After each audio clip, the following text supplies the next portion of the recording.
Hey y'all, welcome back to my channel. We about to get into Love After Lockup season 4, episode 4. What's the name of it? Rule Breakers and Love Makers. I just got off work, so I'm in my uniform. I want to be done with this by the time my baby get home.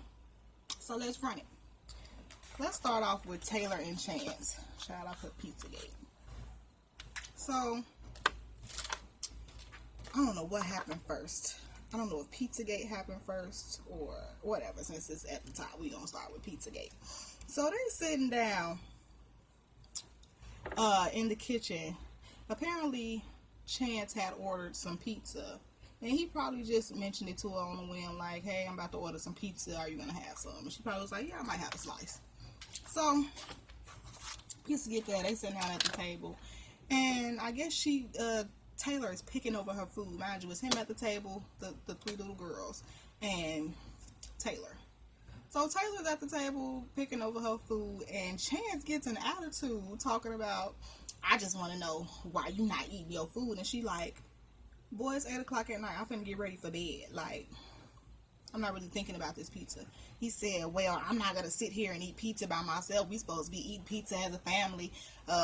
You told me that you would sit and enjoy this pizza with me. This is the first time I'm having a supreme pizza, and God knows how long." And it's just like, okay, well, that was on account of you because you was in jail. So that's not her fault that you haven't been able to enjoy supreme pizzas. The pizza ain't even look that damn good. That's probably why she was picking over it. You probably ordered from a nasty ass place, and she like, "Oh, it's alright." So he got a whole attitude about that, and he is going in on her in front of the children.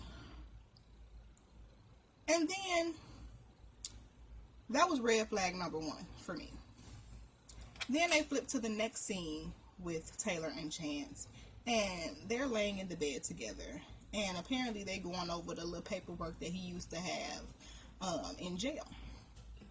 And he got like 3 sheets of loose leaf paper, and it has phone numbers on it. So Taylor like, "I want to see it." So they going, down the phone numbers. You like, this a girl, this a girl, this a girl. Like, why you got all these female phone numbers?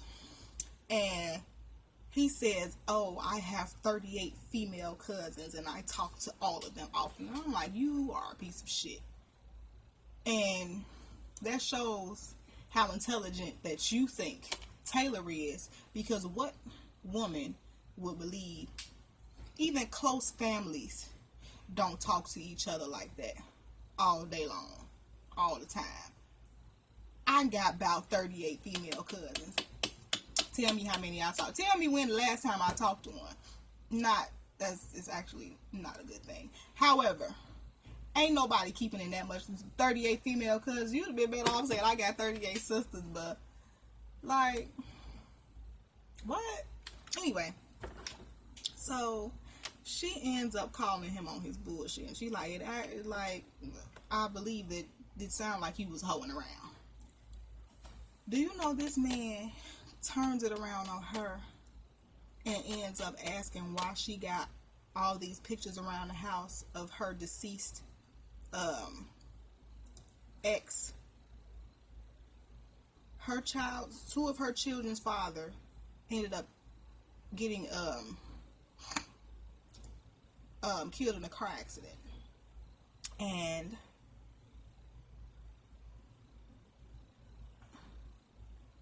he ended up getting killed in a car accident. And Chance is annoyed because he like, "Well, I want these pictures down because do you have these pictures up for you, or do you have them up for the kids?" And like, what the fuck do it matter? That's these babies' daddy, and he died. Like, why do you feel like you in competition with a man that is no longer here? Taylor, get that man up out your house, because this is gonna eventually turn into abuse. Not only to you, but to your kids. And then on top of that, she say that Bobby been in her room. Bobby is Taylor's sister, her twin sister. And she said Bobby has been in her room. She has not been communicative. She ain't, really messing with nobody right now because her and Chance don't get along. And I'm just like, you need to get that man out your house, because he's slowly showing you his temper, and he's slowly showing you how possessive and I don't want to call him crazy, but something ain't right up here mentally. And he don't need to be around them kids, let alone you. House full of women, and you got this damn irrational ass man that just got out of prison in your house. Ridiculous. Get your stuff together, Taylor. Moving on. Let's get to Kayla and Martell. Child, these goddamn Martells, like, it seems like every Martell that come across the screen ever since Love and Marriage Huntsville has been trash. This one is included. So, I got K in my notes, but it's Kayla. Kayla goes to meet with Martell's mother. They go out to have, look like they was having brunch or, a lunch. And, Kayla and the mom is just expressing how, they was there to lift each other up when one was feeling down and couldn't deal with the fact that he was in jail. The other would pick up the slack. So they would go back and forth and do that. And, the mama recognizes that Kayla held it down while her son was in jail. And Kayla reveals to us that both of her parents passed away. So she only has her brothers. And her brothers do not know the reason that she moved to Atlanta was to be with this man that got out of jail. So the mama, kind of was looking sideways and like, everybody deserve a chance. Ooh. And the mama pissed me off because then following that, Kayla asked the mama, oh, well, Kayla said, do you think that he'll be faithful to me? And the mama gonna tell her, well, I'm not gonna speak on that. Then mama gets in the confessional and says, that man been locked up for 13 years. So if he is messing with somebody, it is what it is. And it's just like, oh, but somebody needs to give him a chance. Why would her brothers give him a chance to dog their sister out? And she done uprooted her whole life. Not only uprooted her whole life, but didn't have sex, allegedly, for 13 years. While this put her whole life on hold as far as relationships is concerned. Anything to prepare for this man to get out of jail. And you talking about it ain't none of your business. Like, I can't stand mamas like that that'll defend the bullshit. And she one of them. And that's probably how he ended up his ass in jail, from that mama not instilling in him that bullshit is bullshit. This lady done held you down for 13 years and now it's okay for him to have female friends because he been locked up. He did that. That man told us he was selling drugs because he felt like it, not because he needed to. He came from a wealthy family, so he didn't need to sell drugs. So everything that happened to him is his fault. And we supposed to accept him? Girl, bye. Bye, mom. Bye, wig. That annoyed me. Anyway. So they, and mama never gave her a real direct answer. I think she danced around the question. Other than saying, I don't want to speak on that. She didn't speak on it. So, we skip to the next scene. And Martell gets furloughed for 2 days. So, he's able to come home and spend some time with Kayla. So, she go pick him up from the halfway house. And she all excited. Oh, I can't wait for him to see the apartment. And I can't wait for him to come home and wake up to him and have sex and all of this. She get him to the house, and as she giving him a tour of the house, they get in the kitchen, and she like, oh, all the appliances is new, bam. And then he says, oh, okay, baby, when last time you cooked something? And she like, last night, why? This man gonna say, oh, well, maybe you should have cleaned the stove off after you got finished. Girl, when they pan to that stove, and when I tell you, Kayla said she had made mashed potatoes the night before, trying to hurry up and get something to eat, so she can get to bed, so she can go pick up your fuck ass the next day. So when they pan to that stove, I don't know if anybody watching me has ever made instant mashed potatoes. I'm 90% sure that you probably have. When you go to pour the mashed potatoes from the box or bag into the pot, 90% of the time, if you don't aim directly into the pot, the mashed potatoes will fly and leave little small particles. He was upset about the smallest of particles on the side of the stove. I'm thinking this stove about to be cruddy, gunked up. It's literally a sprinkle. And he bullshitting about that. Then she shows him the laundry room. Man, you got a laundry room in your apartment. Them don't come easy, nor do they come cheap. And he gonna tell her, maybe you should have put a load in the dryer. It's just like, nigga, you just walked through this. You just walking through this mofo. And you saying a lot of what I need to do. What? Martell pissed me off because I feel like he definitely picked an argument. That was the overlay for the underplay. Because, I got 2 days furlough. I already fucked her. I need to go and hit somebody else that I ain't seen in a while. He definitely had somebody else to hit on the list. And that's why he got up out of there. That man got irritated because she started going off on him. She like, what you not gonna do is shade me on camera. Stop making it seem like I'm some nasty bitch that don't clean up her house. Like, I came out here for you. Nigga, this my house. So you're not gonna come in here and tell me what I need to do and what I should have done. Nigga, you pick up a rag or you pick up the clothes and you put them in the machine if they bothering you that bad, because I was fine. I got all the shit I need for the week. Hello? You think a house gonna be spotless all the time? My house ain't spotless all the time. Now, I do a lot of cleaning. However, sometimes I got laundry right here. I probably shouldn't have showed y'all that. However, motherfuckers work. You don't even got a job. You don't come in this lady house making demands. So he end up getting an attitude and he leaves. You call his homeboy on the phone trying to justify, yeah, man, she mad because I told her she need to clean it. Yeah, because why would you come in my house and that's what you want to bitch about? Like, I wanted to show you the apartment and then probably have sex. And you just fucked all of that up. So, he had his friend come pick him up. And they leave. And she gets on the phone with her niece talking about, this motherfucker got me fucked up. I will go back home because I don't need to be here, nor do I need to take this. Nigga, you just got out of jail. The audacity. I was just like, you better know he went to go sleep with somebody else, huh? Because that's definitely what the move was.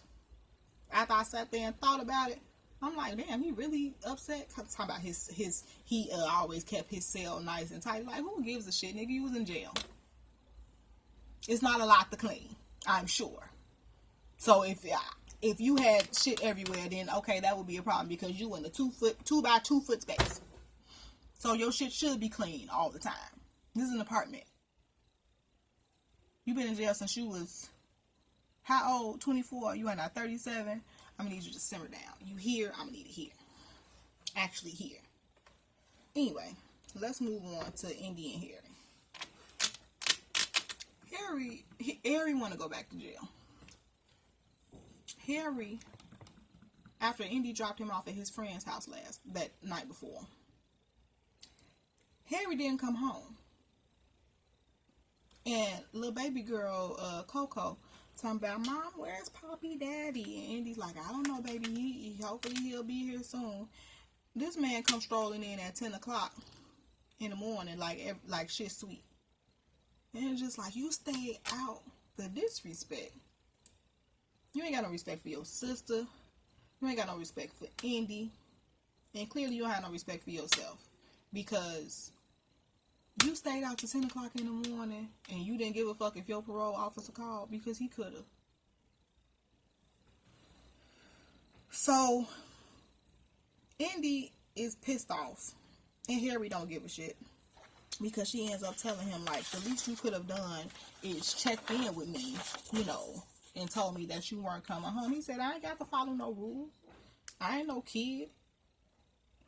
And I'm just like, wow, this man is really showing you how much he give a fuck. Like, he can take or leave you, dear.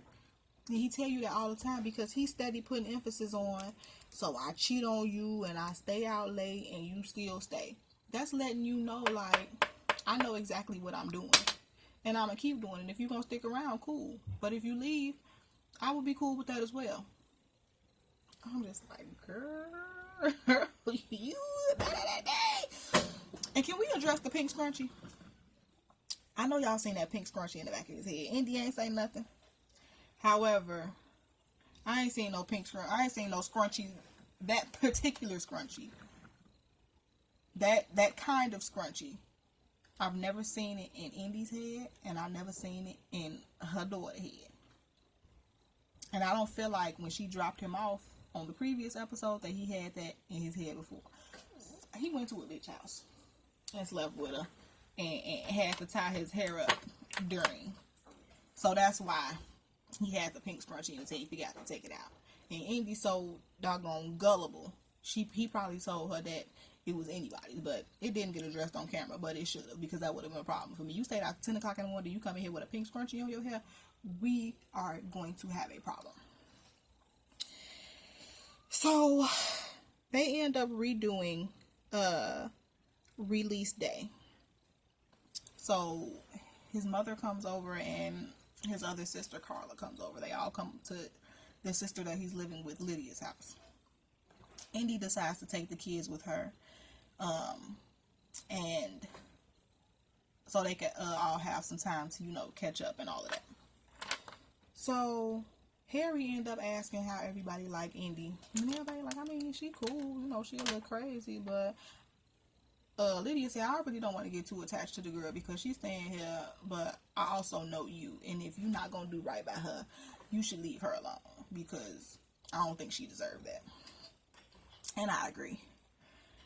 Then Harry has a sidebar with his mother, and Harry reveals to us that he don't feel like he had no guidance, and the reason why he feel like he ended up in jail was because his mother worked all the time, and she would leave them home with his stepfather, and come to find out the stepfather was mentally, physically, and emotionally abusive to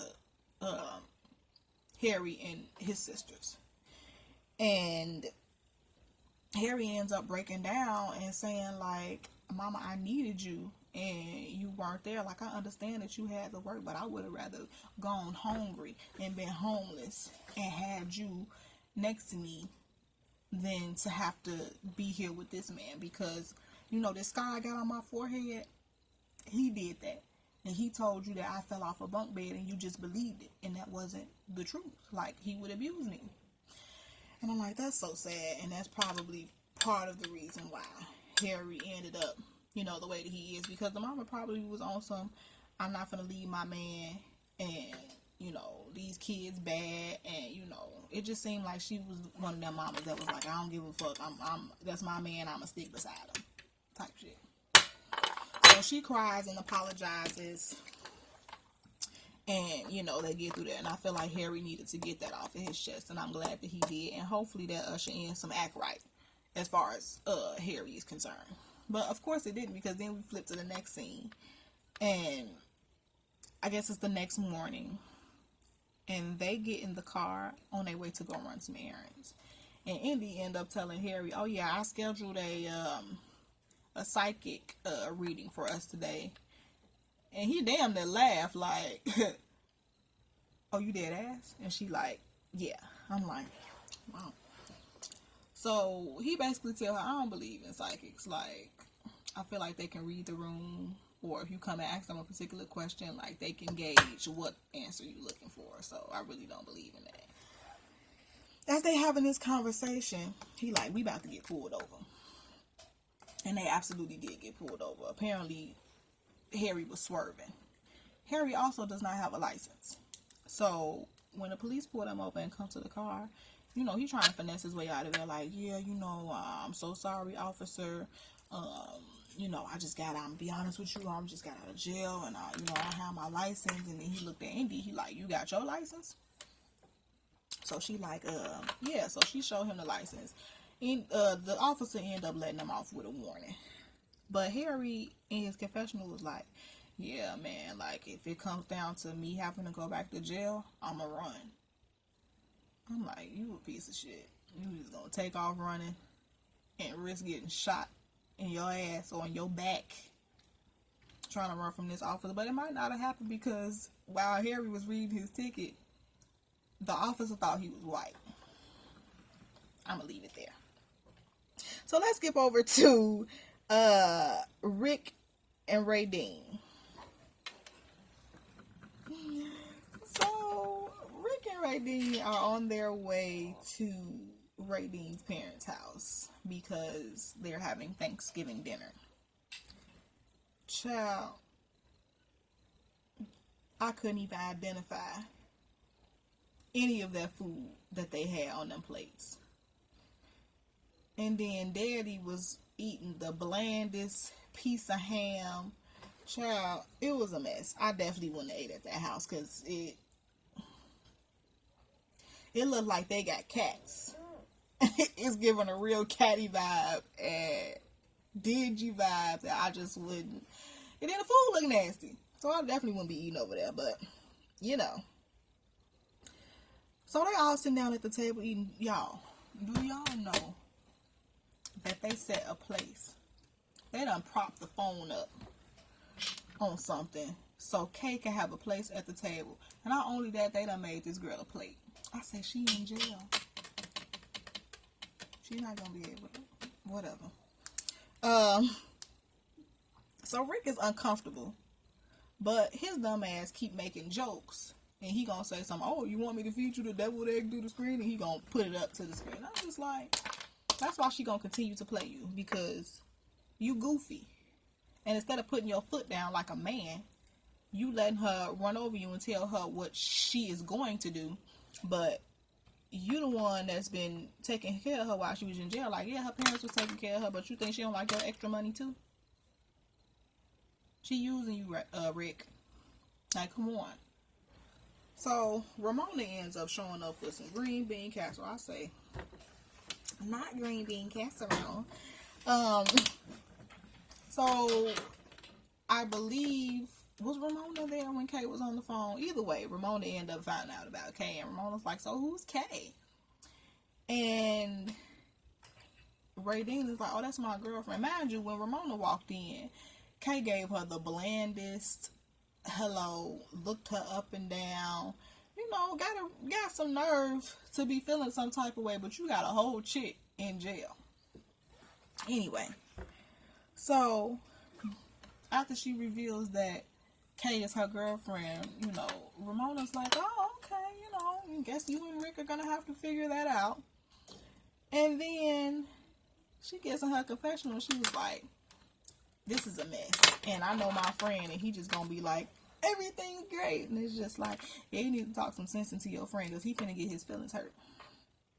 And you know how I know he finna get his feelings. Not only that, after that was revealed, Miss Ramona finished up her play, and she was like, I'm gonna go and get up out of here.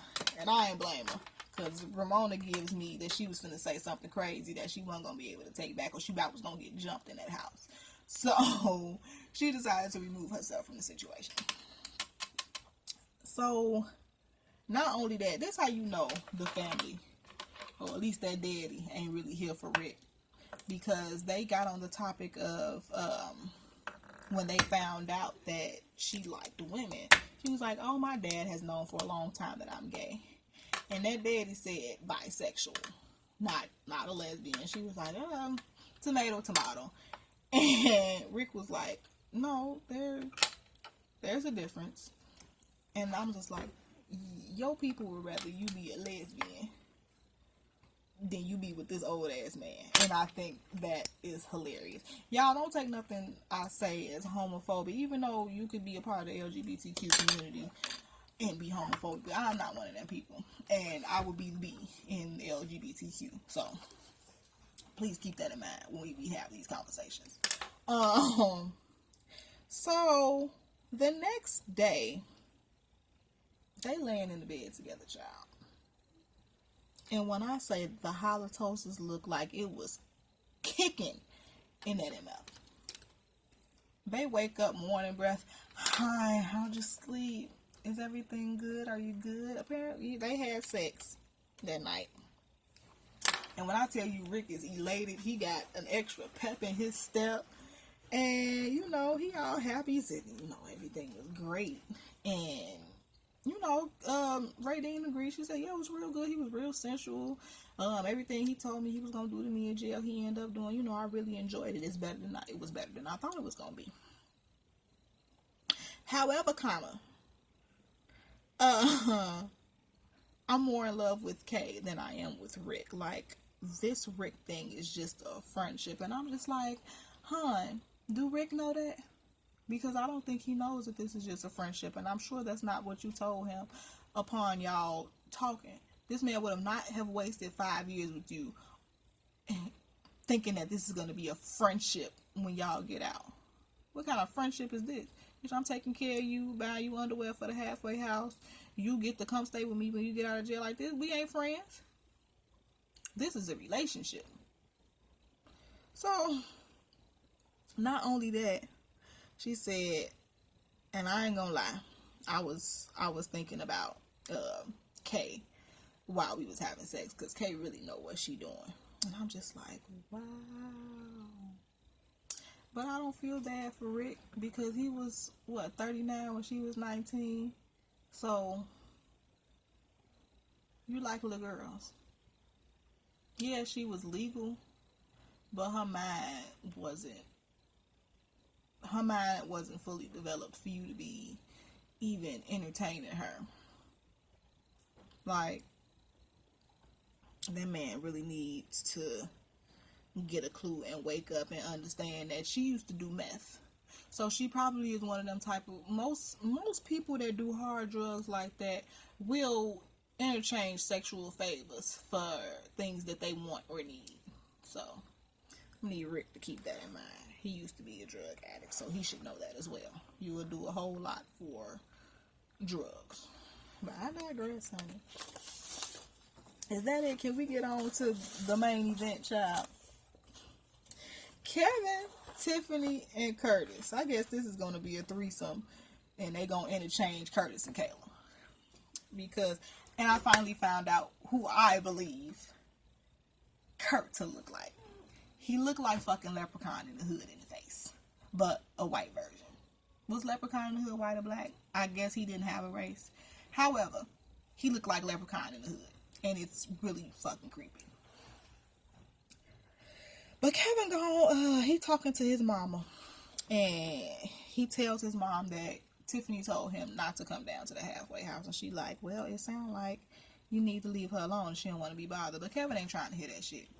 So he goes down to the halfway house anyway, after Tiffany told him, I don't want you to pull up. So he waits there for about 45 minutes sitting outside his car. And then Kurt pulls up in this like little pickup truck. So Kev says in his confessional that, I know this weenie. I know this weenie from the city. And I said, no, weenie. That immediately made me think of Weenie Hudson. You watch SpongeBob, you know, or used to. So when Tiffany walks out, she walks right past Kevin, straight to Kurt's car, and Kevin, of course, he's embarrassed because he like, damn, baby girl, you just gonna walk past me, you don't see nobody, and she like, hey, like, hello, motherfucker, I see you, but I told you not to come down here. So what you doing here? So she goes to the car and she tell Kurt that she needs him to help her come get her boxes outside of the halfway house. And as he was doing that, I was really sitting there thinking about, bitch, how much shit did you have in there? Because Radine said she can only bring 5 things of clothing, and Tiffany is leaving with boxes. Like, did you take your whole wardrobe to jail? Like, anyway, that's irrelevant. So Kevin started talking shit because, of course, he's embarrassed because he done got played. And I don't even think Kurt knew about Kevin. But once it registered in his mind, he wanted to get tough. He wanted to show off. So as Kurt helping with the boxes, you know, he walking with the box in his hands. He talking about, man, I'll fight you with this box in my hand. So Kev like, man, I ain't about to fight you over this. She ain't even worth it. Like, you can have her, both of y'all, some hoes.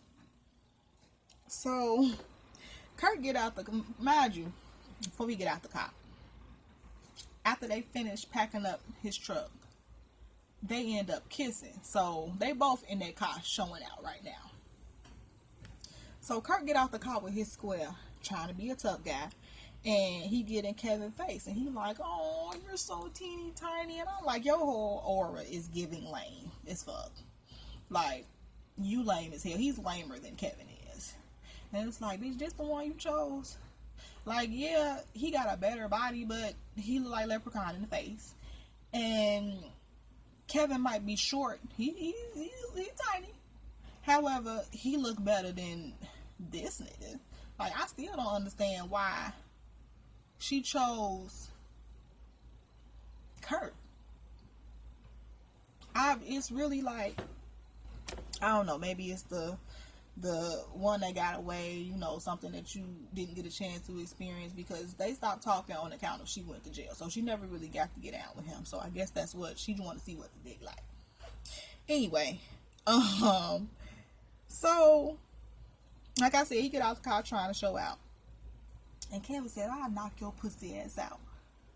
Apparently, Kurt didn't believe him, because then he puts his arms behind his back and stick out his chin. When I tell you Kevin cleared his ass and he fell right to the ground and took a little nap, I said, are you serious? Oh, you thought he was bullshitting. You thought you was going to get out the car and get tough and you got your ass knocked out. So now when you wake up, your girl going to be gone, because then they show us previews to the next episode, and this bitch like, well, now he'll never get rid of me. It's like, you dirty bitch. You's a dirty bitch. But I'm sure it completely turned her off to see the one that she chose get out trying to be on some cool, tough shit, and you got your ass knocked out. It's like, why would you you ain't think he was gonna hit you for real? Like, you got in this man's face, talking shit, telling him you'll whoop his ass, and he end up clearing you. That's really unfortunate, Kurt. You gonna wake up by yourself with the producer over you, like, you got knocked the fuck out. I'm sorry. Did I tell you I was cackling so hard when that happened?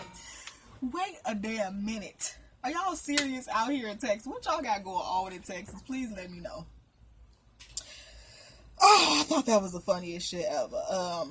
I'm sure Tiffany took her shit out of that car quick, fast, and in a hurry. And if Kevin, if you any type of got any type of sense, you just peeled off on Shorty.